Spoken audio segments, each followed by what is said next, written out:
Okay, the time has come to build this one. Welcome back everybody, here we go, a new topic. And it is the Heinkel HE177 Greif, and with the fabulous box art. Just an extraordinary looking vehicle, really is. I was blown away by this as a kid. The sheer sort of lack of respect for form and aesthetics was only matched, if not beaten, by some of France's interwar aircraft. But this carries menace with it, just phenomenal. So I'm more than happy to be doing this one. Right, throws it all away. Let's get some light on the topic. This is where we're up to. This is what happens when you're waiting for things to dry and you get on with other stuff. The main thing is the interior is now pretty much complete. A couple of bits to do. Little glass lid on that one. Figures are in, bits and pieces. So in between doing the wheels are the only thing that have been a problem. The circular hubs aren't exactly perfectly circular, even when you get the flash off. They all fit on nicely, but the tyres are the usual split halves, and some of them don't want to press together nicely. And then of course the wings and a bit of the tail all in place. But the big question is, you see, I'm going to have this one with the wheels down and grounded, so it'd be nice to have the bomb bays open. But there's the flying bombs that are a phenomena. Now obviously I'll put the flying bombs on the Revel one that I'm going to do a lot later, Revel, whoever they are.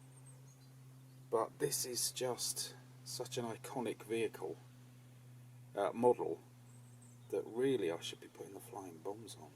But I can tell I'm going to have the hatches open for a change and the bombs in. Now I'm not going to go bonkers with the bombs. I'm not going to go bonkers with anything, because this is a nostalgia jobby. So I'm going to keep it strictly down to what the instructions say. But here we are with the bombs with a bit of a sloppy undercoat. So I'm probably going to do those, not worry too much about doing things like, you know, rings around them, identifying rings and that kind of thing. Just keep it down to the model. Hello, the light's gone. And keep the whole thing simple, basic, and all about oldie worldy Airfix. A time that is now lost as the dinosaurs. That's the aim. So I think I'll be going for the open bomb bays, and who knows what will happen to the flying bombs. Might actually hang them over the model railway, you never know. That would be, I was going to say a laugh, but it would be a gallows humour kind of way. But particularly as my grandparents were terrorised by these things, living in London at the time, and my parents in fact.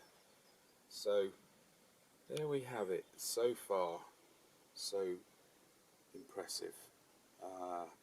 What's next? Put the two sides of the fuselage together. Always tricky, particularly with old Airfix ones. And then do fiddly bits on the underside of the wing. I think that'll be where we're going next. So here it is. As always, thank you for watching. I'm glad we're onto something new, and it is moving on fairly swiftly. I hope there aren't any obstacles in our way. And thank you for subscribing. Thank you for being with me on this journey of ineptitude. And I will be back soon. I really am feeling positive about this one. So there it is. Time to go. See you all again soon. That was horrible, wasn't it? See you soon. Farewell.